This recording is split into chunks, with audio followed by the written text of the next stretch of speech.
لیکن رسول کی بیٹی حضرت فاطمہ زہرا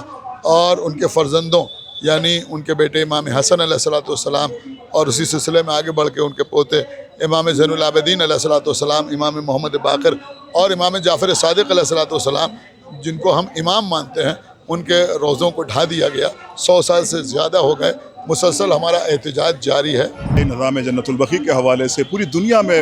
جو ہے پروٹیسٹ کیے جا رہے ہیں کہ جلد سے جلد جنت البقیع کی تعمیر کی جائے۔ اسی حوالے سے شہید اسمارک لکھنؤ پر بھی فخر ملت مولانا ڈاکٹر یاسو عباس صاحب کی جانب سے بھی ہر برس یہاں پر پروٹیسٹ کیا جاتا ہے۔ اس میں تمام علماء ذاکرین خطاب فرماتے ہیں، اپنے احساسات کا اظہار بھی کرتے ہیں۔ اس وقت ہمارے ہمراہ موجود ہیں مولانا میر شمس صاحب قبلہ، جنہوں نے جنت البقیع کے حوالے سے بہترین تقریر بھی کی۔ ہم چاہتے ہیں کہ عوام کے لیے جنت البقیع کے لیے جو ایک اویئرنیس ہونا چاہیے، جس میں ہماری عوام زیادہ سے زیادہ حصہ لے سکے، اس حوالے سے ایک میسج ہونا چاہیے۔ اعوذ باللہ من الشیطان اللعین الرجیم، بسم اللہ الرحمن الرحیم۔ حضرات، اس وقت ہم لوگ شہید اسمارک کے اوپر کھڑے ہوئے ہیں، اور یہ شہید اسمارک یہ بتاتا ہے کہ ہم جس ملک میں رہتے ہیں وہاں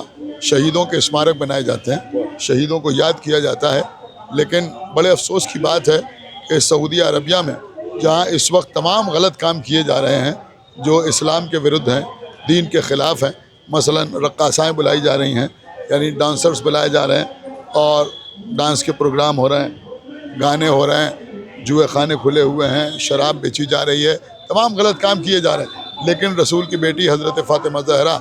اور ان کے فرزندوں یعنی ان کے بیٹے امام حسن علیہ الصلوۃ والسلام اور اسی سلسلے میں آگے بڑھ کے ان کے پوتے امام زین العابدین علیہ الصلوۃ والسلام، امام محمد باقر اور امام جعفر صادق علیہ الصلوۃ والسلام، جن کو ہم امام مانتے ہیں، ان کے روضوں کو ڈھا دیا گیا۔ 100 سال سے زیادہ ہو گئے، مسلسل ہمارا احتجاج جاری ہے،